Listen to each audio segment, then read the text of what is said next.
ভাবুন তো, আপনার বউ যদি আপনাকে এক সপ্তাহের জন্য লাভ ভিসা দেয়, মানে আপনি যা খুশি তাই করতে পারবেন, কারোর সাথে মাস্তি করবেন, আর বউ কিচ্ছু বলবে না। স্বপ্ন মনে হচ্ছে, তাই না? আজকের সিনেমার 3 বন্ধুর সাথেও ঠিক এমনটাই ঘটেছিল।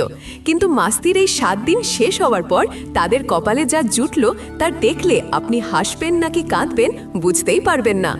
বন্ধুরা, অবশেষে চলে এসেছে বহুল প্রতীক্ষিত সিনেমা মাস্তি 4, যেখানে মাস্তি করতে গিয়ে সাবিরা পড়ে বউদের পাতা এক ভয়ঙ্কর ফাঁদে। তো এই লাভ ভিসার আসল রহস্য কি, আর শেষমেশ এই 3 বন্ধুর সাথে কি হলো, জানতে হলে ভিডিওটি না টেনে শেষ পর্যন্ত দেখতে হবে। আর হ্যাঁ, এত কষ্ট করে গল্প নিয়ে আসি, একটা লাইক তো আশা করতেই পারি। চলুন আর দেরি না করে গল্পের গভীরে ডুব দেওয়া যাক।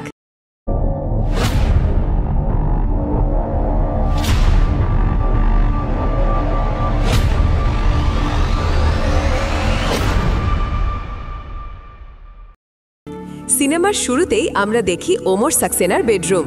ওমরের স্ত্রী বিন্দিয়া সাক্সেনা রেগেমেগে কাউকে ডাকতে ডাকতে রুমে ঢোকে। বিন্দিয়ার বদ্ধমূল ধারণা ওমর নিশ্চয়ই কোনো মেয়েকে নিয়ে এই ঘরেই লুকিয়ে আছে। সারা ঘর তন্ন তন্ন করে খোঁজার পরও সে কাউকে খুঁজে পায় না। তখন রাগে ফুঁসতে ফুঁসতে পাশে থাকা একটা বিশাল সাইজের বালিশ তুলে নেয় বিন্দিয়া। বালিশটাকে দেখিয়ে সে বলে, আজ কোনো মেয়েকে খুঁজে পেলাম না বলে বেঁচে গেলে, যদি পেতাম তবে তার অবস্থা ঠিক এই বালিশটার মতো করতাম। এই কথা বলেই সে বালিশটাকে ধরে বেদম মারধর শুরু করে। বেচারি বালিশের ওপর দিয়ে ঝড় বয়ে যাওয়ার পর বিন্দিয়া রাগ মিটিয়ে সেখান থেকে চলে যায়। বিন্দিয়া চলে যাওয়ার পর ওমর ভয়ে ভয়ে বালিশটা তুলে ধরে এবং এটার চেন খোলে। আর তখনই বেরিয়ে আসে আসল রহস্য। বালিশের ভেতরে সত্যিই এক বিদেশি মেয়ে লুকিয়েছিল। বিন্দিয়ার মারের চোটে মেয়েটার তখন একদম নাজেহাল দশা। সে সোজা ওখানেই অজ্ঞান হয়ে পড়ে যায়। কিন্তু ঠিক তখনই বোঝা যায়, এতক্ষণ আমরা যা দেখছিলাম তা আসলে ওমরের দিবাস্বপ্ন ছিল। বাস্তবে ওমর কাজ করে একটি চিড়িয়াখানায়। সেখানে একটা বাঘ তার সঙ্গীর সাথে মিলনে একদমই আগ্রহী ছিল না। তাই বাঘটিকে উত্তেজিত করার জন্য ওমর একটা অদ্ভুত প্ল্যান করে। সে নিজেই মেয়ে বাঘের কস্টিউম পরে খাঁচায় ঢুকে বাঘটির সামনে যায়। প্ল্যান তো কাজ করে, কিন্তু একটু বেশি করে ফেলে। বাঘটি মেয়ে বাঘ মনে করে ওমরের কস্টিউম পছন্দ করে ফেলে এবং তার ওপর ঝাঁপিয়ে পড়ার চেষ্টা করে। মানে বুঝতেই পারছেন, বাঘের তখন রোম্যান্টিক মুড। পরিস্থিতি একদম নিয়ন্ত্রণের বাইরে। সেখানে উপস্থিত সবাই তো অবাক, আর ওমরের তখন জান যার যায় অবস্থা। তবে ভাগ্য ভালো, বাঘটা যখন বুঝতে পারে যে এটা আসলে কোনো বাঘিনী নয় বরং ওমর, তখন সে হতাশ হয়ে ওমরকে ছেড়ে চলে যায়। আর এবারের মতো আমাদের ওমর জানে বেঁচে যায়। অন্যদিকে দেখা যায় মিথ মেহতাকে দেখানো হয়, যে একটি অকশনে গাড়ি বিক্রি করছিল। সেখানে সে অ্যাক্সিডেন্ট হওয়া ভাঙাচোরা এক গাড়িকে চড়া দামে বিক্রি করে দেয়। কিন্তু কেন জানেন? মিথ সবাইকে বুঝিয়ে বলে যে এই গাড়িতে 10 বার অ্যাক্সিডেন্ট হয়েছে ঠিকই, কিন্তু অলৌকিক বিষয় হলো প্রত্যেকবারই শুধু বউরা মারা গেছে আর স্বামীরা বেঁচে গেছে। ব্যাস, এই কথা শুনেই তো উপস্থিত বিবাহিত পুরুষরা সেই গাড়ি কেনার জন্য হুমড়ি খেয়ে পড়ে এবং চড়া দামে গাড়িটি বিক্রিও হয়ে যায়। এরপর মিথ তার শোরুমে চলে আসে।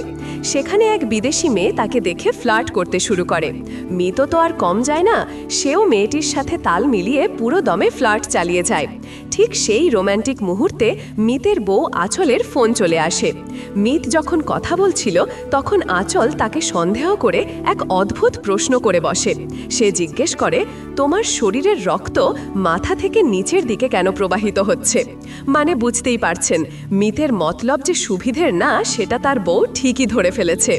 আসলে মিথ তখন ওই বিদেশি মেয়েটির সাথে রোম্যান্স করার জন্য উত্তেজিত হয়ে পড়ছিল, আর ঠিক সেই কারণেই তার শরীরের রক্ত সঞ্চালন নিচের দিকে যাচ্ছিল।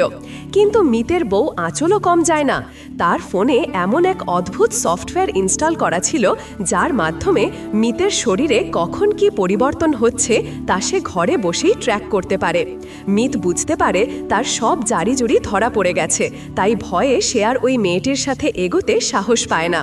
অন্যদিকে সিনেমার তৃতীয় নায়ক ডাক্তার প্রেম চাওলাকে দেখানো হয়। প্রেমের চিকিৎসার ধরনটাই আলাদা। যখন কোনো পুরুষ রোগী আসে সে তাদের হাতে ইঞ্জেকশন দেয়, কিন্তু যখনই কোনো সুন্দরী মেয়ে রোগী আসে তখনই তার নিয়ম বদলে যায়। সে সোজা তাদের কোমরে ইঞ্জেকশন পুশ করে। তার এই আচরণ দেখেই বোঝা যায় ডাক্তার হিসেবে প্রেম কতটা রসিক, আর তার নজর আসলে কোথায় তা বোঝা যায়। কিছুক্ষণ পর প্রেম হাসপাতাল থেকে বাড়িতে ফেরে, কিন্তু সেখানে গিয়ে সে এক ভয়াবহ দৃশ্য দেখে। তার স্ত্রী গীতা পুরো বাড়ির এক হুলস্থুল অবস্থা করে রেখেছে। চারিদিকে ধোঁয়া আর জিনিসপত্র ছড়িয়ে ছিটিয়ে একাকার, মনে হচ্ছে বাড়িতে যেন কোনো যুদ্ধ লেগে গেছে। গীতার এমন কাণ্ড কারখানা দেখে প্রেমের তো একদম নাজেহাল দশা। গীতা আসলে এতটাই ধর্মপ্রাণ যে সব ধর্মের রীতিনীতি একদম নিয়ম মেনে পালন করে। এক কথায় তাকে একটু আধ পাগলাই বলা চলে। এরপর বেডরুমে যখন প্রেম তার সাথে একটু রোম্যান্স করতে যায়, গীতার সেদিকে কোনো খেয়ালই নেই। প্রেমের কোনো কথাই তার কানে ঢোকে না। উল্টো সে হুট করে গুরু নানকের দরবারের উদ্দেশ্যে বেরিয়ে পড়ে। বেচারা প্রেম, তার বিয়ে হয়েছে অনেক আগে, কিন্তু রোম্যান্সের খাতায় তার স্কোর একদম শূন্য। অন্যদিকে চিড়িয়াখানার সেই ভয়াবহ অভিজ্ঞতার পর ওমর বাড়ি ফিরে আসে। রুমে ঢুকে সে দেখে বিছানায় চাদর মুড়ি দিয়ে কেউ একজন শুয়ে আছে। ওমর ভাবে নিশ্চয়ই তার বউ, তাই সে খুশিতে গিয়ে তাকে জড়িয়ে ধরে। কিন্তু কিসের কি, চাদর সরাতেই দেখা যায় ওটা তার বউ নয়, বরং এক ভিখারি, যাকে ওমরের বউ দয়া করে বাড়িতে আশ্রয় দিয়েছিল। ভিখারি তো ওমরকে দেখে চোর মনে করে বসে। সে ওমরকে বেদম মারতে শুরু করে, এমনকি তার মাথায় একটা বস্তাও পরিয়ে দেয়।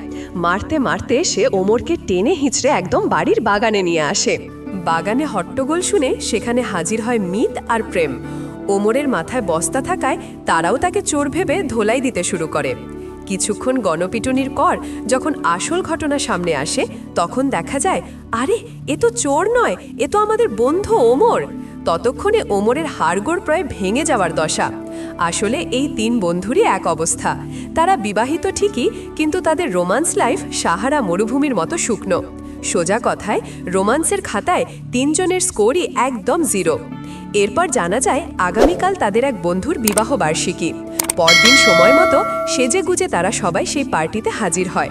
তাদের এই বন্ধুর নাম কামরাজ। পার্টিতে তখন নাচ গান আর ভরপুর মাস্তি চলছিল। এক ফাঁকে তিন বন্ধু মিলে কামরাজের সাথে দেখা করতে যায়, কিন্তু সেখানে গিয়ে তারা যা শোনে তাতে তাদের চোখ কপালে ওঠে। কামরাজ তার বুকের ওপর নিজের বউয়ের ছবির বিশাল এক ট্যাটু করিয়েছে। শুধু তাই নয়, প্রতি বছর বিবাহ বার্ষিকীতে সে তার বউয়ের মঙ্গলের জন্য রক্তদানও করে। কামরাজের এই অগাধ ভালোবাসা দেখে বাকি তিনজনের বউ তো রেগে আগুন। তারা স্বামীদের খোঁটা দিয়ে বলতে থাকে, কামরাজ ভাইয়াকে দেখো বউয়ের জন্য কত কি করে, আর তোমরা আমাদের জন্য তো কিছুই করো না। বউদের এমন খোঁটা শুনে তিন বন্ধুর ইগোতে লাগে। তারাও জোশের চোটে বলে বসে, আমরাও কম যাই না, আমরাও আজকেই রক্ত দেব। কিন্তু বলা যত সহজ, করা তত কঠিন। রক্ত দিতে গিয়ে দেখা যায় রক্ত বেরোনোর আগেই তারা তিনজন ধপাস করে বেহুশ হয়ে পড়ে গেছে। রক্ত দেওয়া তো দূরের কথা, উল্টো ওদের শরীরেই আরও রক্ত ঢোকাতে হয়। এই কাণ্ড দেখে কামরাজ তো ভীষণ চটে যায়। সে ওদের পার্টি থেকে একরকম ঘাড় ধাক্কা দিয়ে বের করে দেয় আর সাফ জানিয়ে দেয়, তোরা আর কখনো আমার সামনে আসবি না। পরের দিন তিন বন্ধু আবার এক জায়গায় জড়ো হয় এবং নিজেদের দুঃখের কথা আলোচনা করতে থাকে। সেদিনের পার্টির পর থেকে ওদের বউরা তো ওদের সাথে কথাই বলছে না, সারাক্ষণ খিটখিট করছে। কিন্তু তিনজনের মাথায় একটাই চিন্তা ঘুরপাক খাচ্ছে, কামরাজ কি আসলেই এত ভালো, নাকি ডালের মধ্যে কিছু কালা আছে। ওরা ভাবে কামরাজ নিশ্চয়ই গোপনে কোনো বড় গোলমাল করে রেখেছে, যার কারণে গিল্টি ফিল করে বউকে এত বেশি মাথায় তুলে রাখে। কারণ বিনা কারণে তো কেউ বউকে এত ভালোবাসে না। আসল রহস্য বের করতে সেদিন বিকেলেই ওরা লুকিয়ে কামরাজের বাড়ির সামনে গিয়ে হাজির হয়। সেখানে ওরা দেখে কামরাজ তার বউকে কোথাও যাওয়ার জন্য বিদায় জানাচ্ছে। দুজন দুজনকে এত ভালোবাসা আর যত্ন দেখাচ্ছে যে তা দেখে আমাদের এই তিন মূর্তি নিজেরাই লজ্জা পেয়ে যায়। ওরা ভাবতে থাকে, ছি, আমরা কামরাজকে কত খারাপ ভেবেছিলাম, সন্দেহ করেছিলাম, অথচ লোকটা আসলে কত ভালো, একদম সাচ্চা প্রেমিক। কিন্তু ভাই, টুইস্ট তো এখনো বাকি। কামরাজের বউ বাড়ি থেকে বেরিয়ে যাবার কিছুক্ষণ পরেই সিনটা পুরো ঘুরে যায়। হঠাৎ সেখানে একটি বিশাল আলিশান গাড়ি এসে থামে, আর সেই গাড়ি থেকে এক ঝাঁক সুন্দরী মেয়ে বেরিয়ে আসে। এতক্ষণ যে কামরাজকে দেখে মনে হচ্ছিল সে সাধু পুরুষ, সেই কামরাজ এই মেয়েদের দেখে খুশিতে একদম লাফালাফি শুরু করে দেয়। তার এক্সাইটমেন্ট দেখে বোঝাই যাচ্ছে আসল খেলা তো এখন শুরু। এরপর কামরাজ মেয়েদের নিয়ে ঘরের ভেতরে ঢুকে ধুমধাম পার্টি শুরু করে দেয়। ঠিক সেই মুহূর্তেই কাবাব মে হাড্ডি হয়ে সেখানে হাজির হয় আমাদের 3 বন্ধু। ওদের দেখে কামরাজ তো পুরো ভ্যাবাচাক্কা খেয়ে যায়, যেন ভূত দেখেছে। 3 বন্ধু তো এবার সুযোগ পেয়ে গেছে। তারা ঠিক করে এখনই কামরাজের মুখোশ তার বউ মিনকার সামনে খুলে দেবে। কামরাজ ওদের হাতে পায়ে ধরে অনেক কাকুতি মিনতি করে, ভাই তোরা এমন করিস না। কিন্তু কে শোনে কার কথা? ওরা কোনো বারণ না শুনে সোজা মিনকাকে ফোন করে সেখানে ডেকে এনে এবং কামরাজের এই রঙ্গলীলার পুরো ফিরিস্তি তার সামনে তুলে ধরে। সবাই ভেবেছিল এখনই হয়তো মিনকা চণ্ডী রূপ ধারণ করবে আর কামরাজকে পিটিয়ে তক্তা বানাবে। কিন্তু সবাইকে অবাক করে দিয়ে মিনকা যা বলল তাতে তো ওদের 3 জনের চোখ কপালে। মিনকা খুব শান্ত গলায় জানায়, তোমরা যা দেখো সব আমি জানি। আমি কামরাজকে আজকের জন্য লাভ ভিসা দিয়েছি। সে ব্যাখ্যা করে বলে, বছরের একটা সপ্তাহ কামরাজ তার যা খুশি তাই করতে পারে, এর পূর্ণ স্বাধীনতা তার আছে। আর এই 1 সপ্তাহ মাস্তি করার পর বাকি সারা বছর সে অন্য কোনো মেয়ের দিকে ফিরেও তাকায় না। এটাই হলো তাদের 10 বছরের সফল দাম্পত্য জীবনের সিক্রেট। এ কথা শুনে 3 বন্ধুর তো মাথায় হাত। ওরা এসেছিল কামরাজকে সাইজ করতে, উল্টো নিজেরাই বোকা বনে গেল। কামরাজ মার খাওয়া তো দূর, উল্টো বউয়ের পারমিশন নিয়ে মাস্তি করছে, এটা ওরা বিশ্বাসই করতে পারছিল না। এরপর হতাশ হয়ে 3 বন্ধু মিলে সোজা একটা বারে গিয়ে বসে এবং নিজেদের পোড়া কপাল নিয়ে আলোচনা শুরু করে। বারে বসে আলোচনার পর ওরা 3 বন্ধু একমত হয় যে কামরাজের মতো ওদেরও বউদের কাছ থেকে লাভ ভিসা চেয়ে নেওয়া উচিত। যেই ভাবা সেই কাজ। বুক ভরা সাহস নিয়ে ওরা 3 জন যার যার বাড়ি গিয়ে বউদের কাছেই লাভ ভিসার প্রস্তাব পারে। কিন্তু লাভ ভিসা তো দূরের কথা, কপালে জুটল সপাটে থাপ্পড়। শুধু থাপ্পড়েই শেষ নয়, বউরা উল্টো হুমকি দিয়ে বলে দেয়, যে জিনিসের জন্য এত লাফালাফি করছো সেটাই একদম কেটে রেখে দেব। বউদের ঝাড় খেয়ে 3 বন্ধুর মুখ তো একদম বাংলার 5-এর মতো হয়ে যায়। এরপর ওরা আবার এক জায়গায় জড়ো হয়ে প্ল্যান করতে থাকে এখন কি করা যায়। ওদের মাথায় কিছুতেই ঢুকছে না কামরাজ কিভাবে তার বউকে পটিয়ে এমন অসম্ভব একটা পারমিশন আদায় করল। অনেক মাথা ঘামিয়েও ওরা এর কোনো কুলকিনারা খুঁজে পায় না। অন্যদিকে মুদ্রার উল্টো পিঠে দেখা যায় ওদের 3 জনের বউরাও এক রেস্টুরেন্টে বসে এই ঘটনা নিয়েই আলোচনা করছে। স্বামীদের ওপর তারা বেজায় বিরক্ত। একে তো রোম্যান্স নেই, তার ওপর আবার লাভ ভিসা চাওয়ার সাহস পায় কি করে। স্বামীদের এই অধপতন দেখে ওদের মনে ঘৃণার শেষ থাকে না। ওরা ভাবতেও পারছে না যে ঘরের বউ রেখে বাইরের ফুর্তির জন্য পারমিশন চাওয়ার ঘৃষ্টতা ওরা দেখালো কি করে। ঠিক সেই সময়েই রেস্টুরেন্টে এন্ট্রি নেয় কামরাজের বউ মিনকা। 3 বউ মিলে তখন মিনকাকে নিজেদের দুঃখের কথা এবং স্বামীদের লাভ ভিসা চাওয়ার আস্পর্ধার কথা জানায়। সব শুনে মিনকা একটু হেসে বলে, শোনো, কামরাজ যখন প্রথম আমার কাছে লাভ ভিসা চেয়েছিল তখন আমিও তোমাদের চেয়েও বেশি রেগে গিয়েছিলাম। কিন্তু পরে ঠান্ডা মাথায় ভাবলাম কামরাজ তো অন্তত সততার পরিচয় দিয়েছে। সে চাইলে তো আমার অজান্তেই লুকিয়ে লুকিয়ে প্রেম করতে পারত, কিন্তু সে তা করেনি। সে সোজা আমার কাছে এসে সত্যিটা বলেছে। এই সততা দেখেই তো আমি তাকে পারমিশন দিয়েছিলাম। এরপর মিনকা রেস্টুরেন্টে বসে থাকা অন্যান্য কাপলদের দিকে আঙুল তুলে ওদের একটা কঠিন সত্যের মুখোমুখি করে। সে বলে, ভালো করে দেখো, এখানে যতগুলো কাপল বসে আছে ওরা আসলে কেউই স্বামী স্ত্রী নয়। এরা সবাই অন্যের স্বামী বা স্ত্রী যারা লুকিয়ে প্রেম করছে। কিন্তু তোমাদের স্বামীরা তো এমনটা করেনি, ওরা অন্তত তোমাদের কাছে অনুমতি চেয়েছে। মিনকার এই যুক্তি শুনে ওদের মন গলে যায় এবং ওরা বুঝতে পারে স্বামীদের লাভ ভিসা দেওয়াটাই হয়তো বুদ্ধিমানের কাজ হবে। ব্যাস, এরপরই দৃশ্যপট বদলে যায়। 3 দম্পতি অর্থাৎ 6 জন একসাথে বসে। বউরা তখন হাসি মুখে ঘোষণা করে, যেহেতু কামরাজ আর মিনকার সংসার লাভ ভিসার কারণেই 10 বছর ধরে টিকে আছে, তাই আমরাও ঠিক করলাম তোমাদের 1 সপ্তাহের জন্য লাভ ভিসা দেওয়া হলো। এই 1 সপ্তাহ তোমরা যা খুশি করতে পারো, আমাদের কোনো আপত্তি নেই। এই কথা শুনে 3 বন্ধুর খুশি আর দেখে কে যেন লটারিতে জ্যাকপট জিতে গেছে। ব্যাস, পারমিশন পাওয়ার পর শুরু হয়ে যায় 3 বন্ধুর মাস্তি। নাচ গান আর ফুর্তিতে ওরা মেতে ওঠে, কিন্তু আসল কাজটাই হয় না। মেয়ে খুঁজতে খুঁজতে 1-2 করে গুনে গুনে 6 দিন পার হয়ে যায়, অথচ ওরা 3 জনে মিলে একটা মেয়েও পটাতে পারে না। একেই বলে কপাল। অবশেষে 7 নম্বর দিনে, অর্থাৎ লাভ ভিসার একদম শেষ দিনে ওদের ভাগ্য খোলে। 3 জনের কাছেই আলাদা আলাদা 3 জন সুন্দরী মেয়ে এসে হাজির হয়। ওরা তো খুশিতে গদগদ হয়ে মেয়েদের সাথে মাস্তি করতে চলে যায়। কিন্তু হায়, ওদের কপালে মাস্তি তো লেখা ছিলই না, উল্টো শনির দশা অপেক্ষা করছিল। প্রথমে ওমরের কথা বলি। ওমরের সাথে যে মেয়েটি ছিল সেও আসলে ওমরের মতোই চিড়িয়াখানায় কাজ করত। রোমান্সের নামে সে কৌশলে ওমরের গায়ে এক অদ্ভুত স্প্রে ছিটিয়ে দেয়, আর সেই গন্ধে আকৃষ্ট হয়ে জঙ্গল থেকে বিভিন্ন জন্তু জানোয়ার এসে ওমরের ওপর ঝাঁপিয়ে পড়ে। বেচারার মাস্তির 12টা বেজে যায়। অন্যদিকে প্রেমের কপাল আরও খারাপ। তার কাছে আসা মেয়েটি কাজ করত মাসাজ পার্লারে।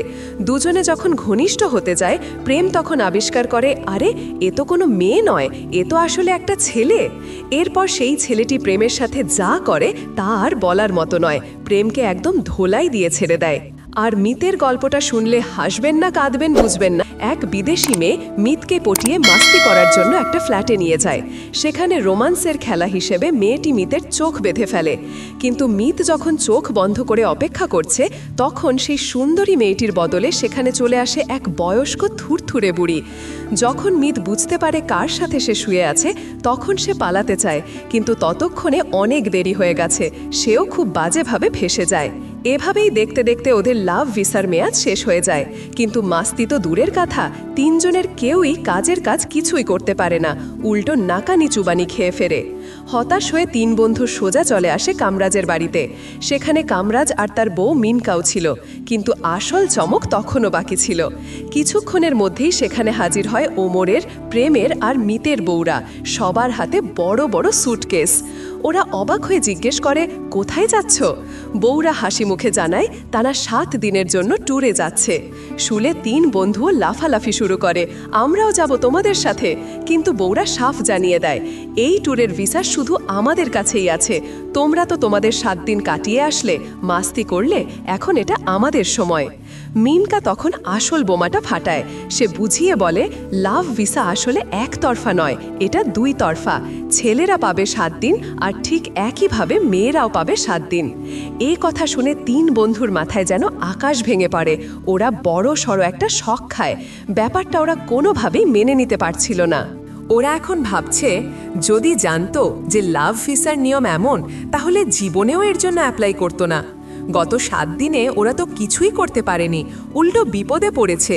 কিন্তু এখন ওদের বউরা 7 দিন একা একা বাইরে থাকবে, কি করবে, এসব ভেবেই ওদের হার্ট ফেল করার মতো অবস্থা হয়ে যায়। একেই বলে, পরের জন্য গর্ত খুঁড়লে নিজেকেই তাতে পড়তে হয়। সেদিন সন্ধ্যাতেই মনের দুঃখ ভুলতে আর টেনশন কমাতে 3 বন্ধু বাড়ি গিয়ে বসে। সেখানে নিজেদের কপাল চাপড়াতে থাকে আর একে অপরকে বলতে থাকে, ভাই, আমরা তো 7 দিনে কিছুই করতে পারলাম না, উল্টো বাস খেলাম।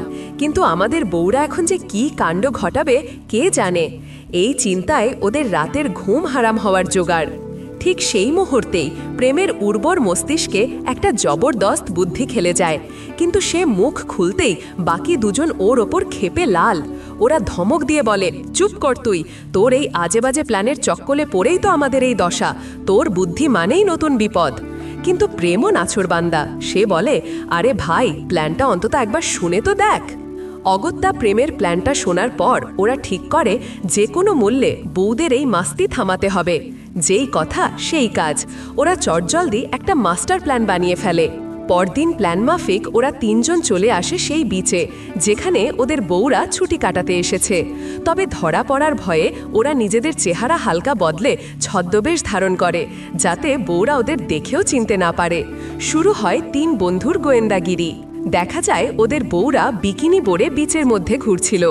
বিচে এসে বউরা দেখে ওদের আশেপাশে শুধু বয়স্ক দাদু নানার বয়সী লোকজন ঘোরাঘুরি করছে। এই দৃশ্য দেখে ওরা 3 জনই ভীষণ বিরক্ত হয়ে যায়। মনে মনে ভাবে, আমরা কি এখানে এই বুড়োদের সাথে মাস্তি করতে এসেছি নাকি? ওদের মেজাজ তখন তিরিক্ষি। ঠিক তখনই সমুদ্রের জল চিরে উঠে আসতে দেখা যায় এক বিশাল বডি বিল্ডার হ্যান্ডসাম ছেলেকে। তাকে দেখে বউদের চোখে আবার আশার আলো জ্বলে ওঠে। কিন্তু হায়, একটু কাছে আসতেই ভুল ভাঙে। দেখা যায় ছেলেটি বডি বিল্ডার হলেও আচার আচরণে এবং মনে প্রাণে আসলে একজন মেয়ে। ব্যাস, এই দৃশ্য দেখে বউদের মন একদম ভেঙে চুরমার হয়ে যায়।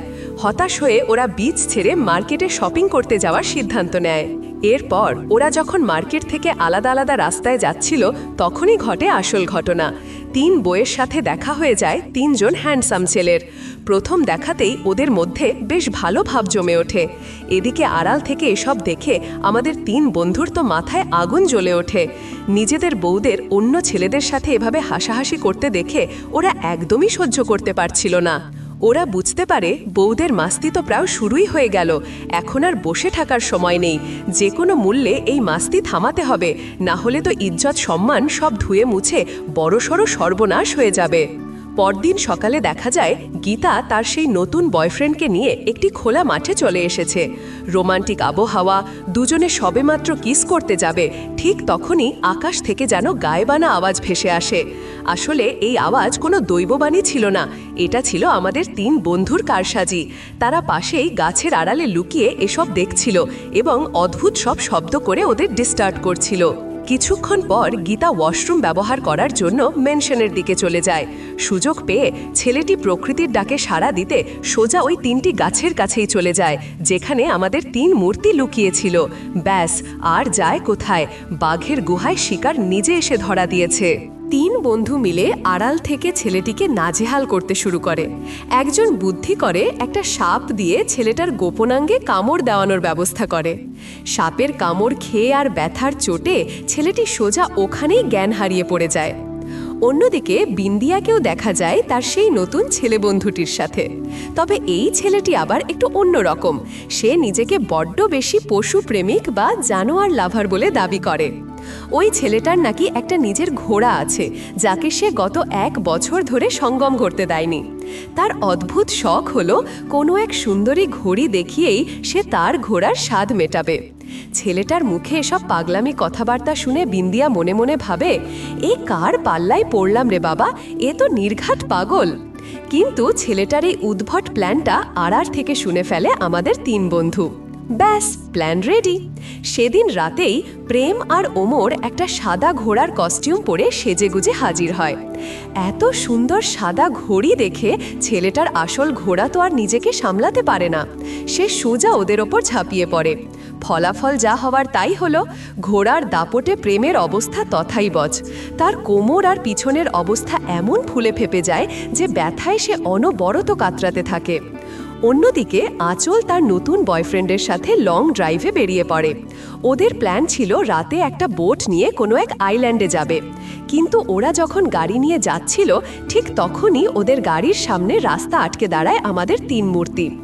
এবার ওরা সেজেছে 3 ধর্মের মানুষ হিসেবে। এদের মধ্যে একজন আবার প্রেগনেন্ট মহিলার অভিনয় করছিল। নাটকটা জমিয়ে তোলার জন্য একজন ডাক্তার সেজে চেক আপ করতে শুরু করে এবং হাহাকার করে বলে ওঠে, সর্বনাশ, খুব তাড়াতাড়ি বাচ্চাটা হবে, এখনই ব্যবস্থা নিতে হবে। কিন্তু ছেলেটার মাথায় তখন শুধু আঁচল আর সেই আইল্যান্ড ঘোড়ার নেশা, তাই সে এই মানুষগুলোকে সাহায্য করতে একদমই রাজি ছিল না।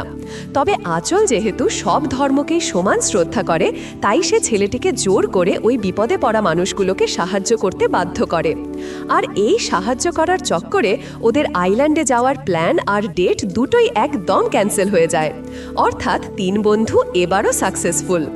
পরের দিন সকালে 3 বন্ধু নিজেদের মধ্যে আলোচনা করতে থাকে। আজকেই ওদের লাভ ভিসার শেষ দিন। যে কোনো মূল্যে আজকের দিনটাও যদি পার করে দেওয়া যায়, তবেই ওদের মিশন পুরোপুরি সফল হবে। ঠিক সেই সময়ে কাছেই কোথাও একটা বিয়ে হতে দেখে ওদের নিজেদের বিয়ের স্মৃতি মনে পড়ে যায়।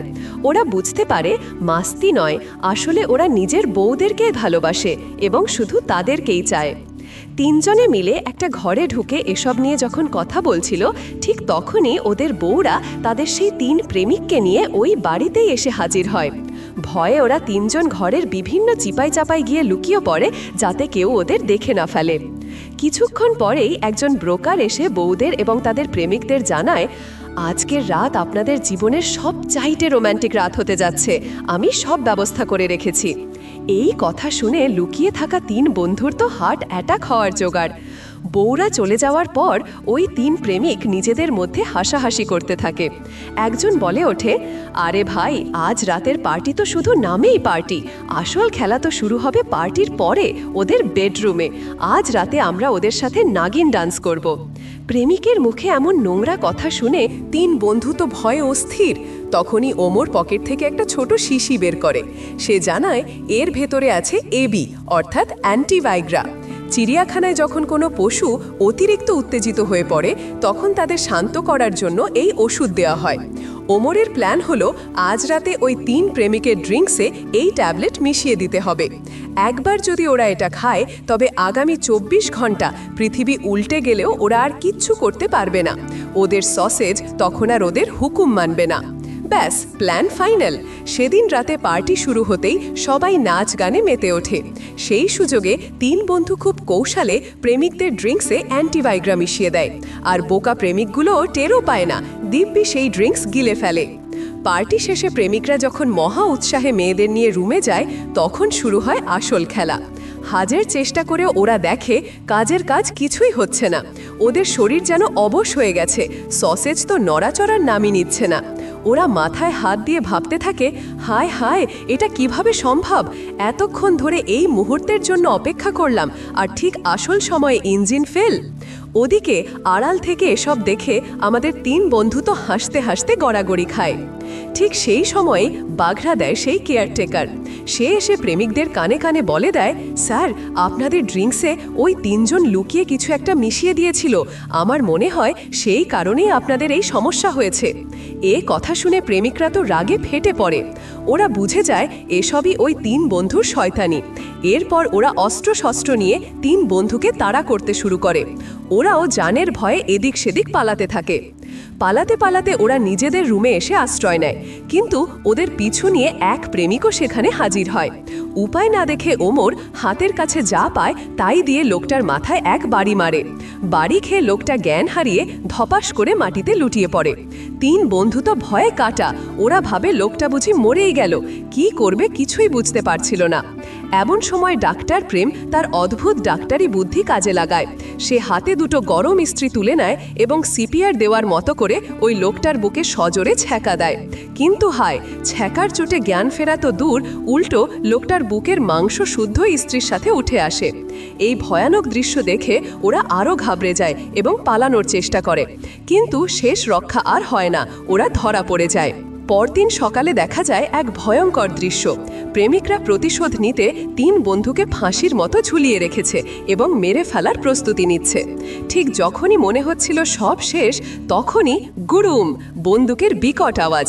সবাই চমকে তাকিয়ে দেখে আঁচল, গীতা আর বিন্দিয়া হাতে বন্দুক নিয়ে সিনেমার হিরোইনদের মতো এন্ট্রি নিয়েছে। শেষ মুহূর্তে বউরা এসে তাদের স্বামীদের নিশ্চিত মৃত্যুর হাত থেকে বাঁচিয়ে নেয়। স্বামীদের বাঁচানোর পর বউরা আসল সত্যটা ফাঁস করে দেয়। ওরা জানায়, তোমাদের জীবনে গত কয়েকদিনে যত ছেলে বা মেয়ে এসেছে তাদের সবাইকে আসলে আমরাই পাঠিয়েছিলাম। তার মানে 3 বন্ধুর লাভ ভিসা চলাকালীন সেই জন্তু জানোয়ারের অ্যাটাক, মাসাজ পার্লারের সেই ছেলে কিংবা বুড়ি মহিলার পাল্লায় পড়া সব কিছুই ছিল এদের বউদের সাজানো প্ল্যান। এমনকি এই ট্যুরে এসে প্রেমিকদের সাথে মাস্তির নাটক সবই ছিল সাজানো। আসল কথা হলো, যেদিন স্বামীরা ওদের কাছে লাভ ভিসা চাইতে এসেছিল ঠিক সেদিনই এই বউরা বুদ্ধি করে ওই 3 ছেলেকে ভাড়া করে রেখেছিল। এতদিন ধরে মিত, ওমর আর প্রেমের সাথে যা যা ঘটেছে তার পুরোটাই ছিল একটা স্ক্রিপ্ট করা নাটক। গল্পের শেষে এসে এটাই বোঝা গেল, বেচারা স্বামীরা ভেবেছিল বউদের বোকা বানিয়ে মাস্তি করবে, কিন্তু উল্টো নিজেরাই বউদের পাতা ফাঁদে ফেসে গেছে। নিজেরা শিকারী হতে গিয়ে শেষমেশ নিজেরাই শিকারে পরিণত হলো। আর এই চরম টুইস্টের মাধ্যমেই শেষ হয় আমাদের আজকের এই ধামাকাদার সিনেমা মাস্তি 4। ভিডিওটি কেমন লাগলো কমেন্ট করে জানান। গল্পটা যদি আপনাদের একটুও আনন্দ দিয়ে থাকে তবে ভিডিওতে একটা লাইক দিন আর বন্ধুদের সাথে শেয়ার করুন। এমন আরও মজার সব মুভি এক্সপ্লানেশন পেতে চ্যানেলটি এখনই সাবস্ক্রাইব করে বেল আইকনটি বাজিয়ে দিন। দেখা হবে পরের ভিডিওতে। ততক্ষণ পর্যন্ত ভালো থাকুন, সুস্থ থাকুন। টাটা।